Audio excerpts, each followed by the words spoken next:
Hey Wargamers, it's Gregor. So I've been playing a lot of Armored Warfare lately, obviously. And like any other free-to-play community, this game has some very vocal members. Much like how War Thunder hit the scene, and in some senses, many of its community members and the developers themselves wanted it to be directly competitive with World of Tanks, I think it's obvious that Armored Warfare is going down that same path to a certain extent. Now, I know a lot of people want to feel really justified about the vehicular combat games they play, and that's fine, but thankfully, Armored Warfare seems to be going about a different approach to this than War Thunder was, and I'm going to talk a little bit about that in this video. This isn't going to directly be a comparison and contrast of World of Tanks and Armored Warfare in terms of their specific mechanics. I'll briefly touch on some examples, but what I'm trying to address, more importantly, concerns the relationship these two games have with each other, and how I think it will develop over time. First of all, I think it's very important to establish that World of Tanks and Armored Warfare are two very different games. World of Tanks has been on the map for about 6 years. Armored Warfare has only become relevant in recent memory. In many ways, Armored Warfare is almost what World of Tanks could have been if it had started development recently, rather than 6 years ago. There's certainly a deliberate effort to integrate the World of Tanks formula into Armored Warfare's mechanics, but I think what Obsidian is trying to do is an evolution of those mechanics.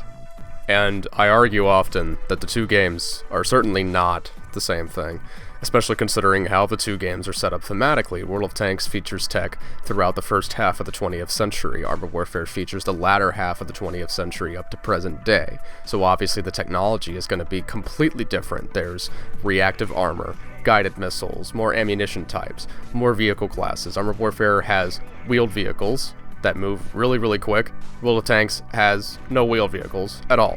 Obviously, the pace of the game is a little bit different as a result of this.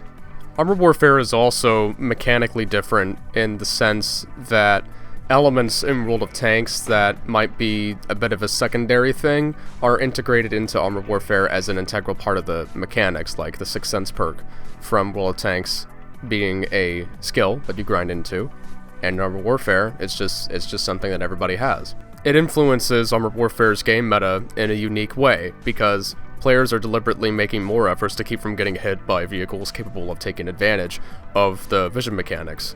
So long-range play in Armored Warfare, in my opinion, is considerably more balanced, and this is coming from someone who primarily plays long-range types of classes, or whatever it is, in games like this, shooters like this. So even if Armored Warfare is guilty of copying the basic premise of World of Tanks, the idea of WASD controls where the turret moves corresponding to mouse input and so on and so forth, I don't think that's necessarily a bad thing. Armored Warfare is in a unique position because for the longest time, World of Tanks was its own thing, and there wasn't anything on the market like it in terms of how it was constructed as a game, other than crappy Chinese copies and Facebook games. To make an analogy out of the MOBA genre, for instance, right, Defense of the Ancients was out on the market for a very long time. It had a very loyal following built. And then League of Legends happened, and a lot of people got into the MOBA genre as a result of League of Legends and not even Dota. This kind of thing isn't odd. It happens in game development all the time. I don't think Armored Warfare is a copycat game, in the sense that some people are making it into.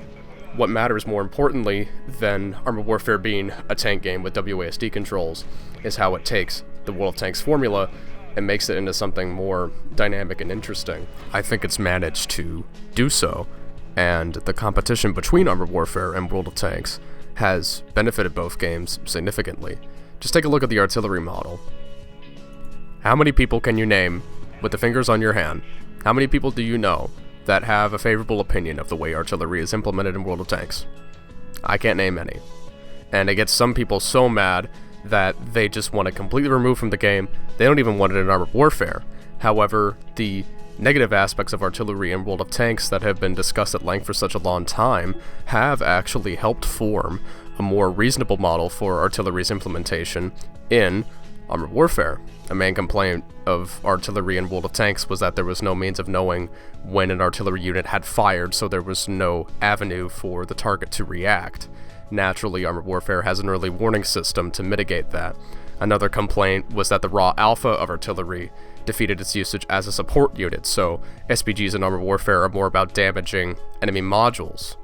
artillery in Armored Warfare also acts as a support unit in other ways besides blowing stuff up. You also have the usage of smoke shells and spotting shells. The spotting shells in particular have such a large impact on the Tier 6 meta that there are even talks of introducing similar things to World of Tanks.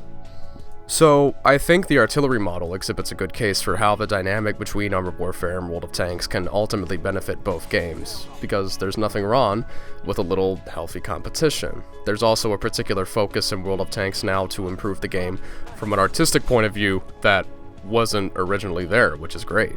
Despite World of Tanks being built off of a relatively old engine, the fact that games like War Thunder and Armored Warfare are out there has prompted a desire among the people of wargaming to keep the game fresh and polished. HD tank models as one example, but also the recent 9.14 update that has introduced a whole new slew of sounds to the game.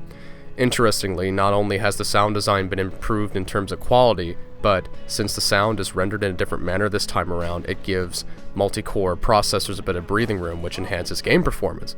Game performance is obviously a common topic of dispute regarding World of Tanks.